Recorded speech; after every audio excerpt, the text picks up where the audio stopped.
കുടിക്കാൻ പൈപ്പിലും വെള്ളമില്ല, കുറെ കെറ്റിലും വെള്ളമില്ല. എനിക്ക് ഈ തൃശ്ശൂര് വേണം.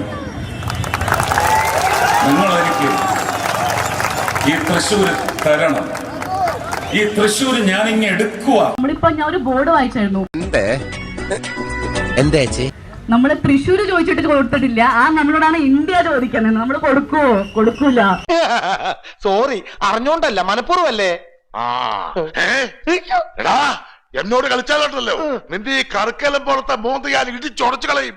നമ്മള് തൃശ്ശൂര് ചോദിച്ചിട്ട് കൊടുത്തിട്ടില്ല, ആ നമ്മളോടാണ് ഇന്ത്യ ചോദിക്കുന്നത്. നമ്മൾ കൊടുക്കുവോ? കൊടുക്കൂല. ഐഡിയ ഒക്കെ കൊള്ളാം, പക്ഷെ ചെറിയൊരു ട്വിസ്റ്റ് ഉണ്ട്. പറയുന്നേ ഞാൻ ആരോടും പറയില്ല, നമ്മൾ തമ്മിൽ ഒരു വിഷയമില്ലല്ലോ. എന്താ സംഭവിച്ചെന്ന് ഞാൻ തന്നെ പറയാം. നമ്മുടെ ചലച്ചിത്ര താരവും NDA സ്ഥാനാർത്ഥിയുമായ സുരേഷ് ഗോപി തൃശൂരിനെ അങ്ങ് എടുത്തു. സുരേഷ് ഗോപി തൃശൂരിനെ അങ്ങ് എടുത്തു.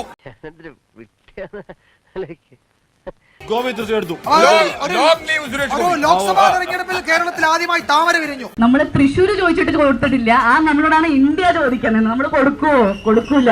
ഞാൻ പറഞ്ഞല്ലോ, ഒരു അബദ്ധങ്ങളുടെ ഒരു ഘോഷയാത്ര തന്നെയാണല്ലോ നിന്റെ ജീവിതം. നിമിഷ സജയന്റെ ഫേസ്ബുക്ക്, ഇൻസ്റ്റാഗ്രാം പേജുകളുടെ കമന്റ് ബോക്സിലാണ് വ്യാപക രീതിയിൽ BJP അണികളുടെ സൈബർ ആക്രമണം നടക്കുന്നത്. തനിക്കൊരു വിചാരമുണ്ട് താ ഏതോ കോപ്പിലെ വലിയ രാജാവാണ്, താ ഒരു പുല്ലുമല്ല. ക്ഷമിക്കണം, ഉപദ്രവിക്കരുത്, ജീവിതമാണ്. തൃശൂർ ചോദിച്ചിട്ട് കൊടുത്തില്ല, ആ നമ്മളോടാണ് ഇന്ത്യ ചോദിക്കുന്നത്. നമ്മൾ കൊടുക്കുവോ? കൊടുക്കൂല എന്നായിരുന്നു നിമിഷ സജയൻ അന്ന് പറഞ്ഞത്. അതന്നത്തെ ചോരത്തിളപ്പിന് ഇപ്പൊ എന്ത് ചോര തണുത്തു പോയാ?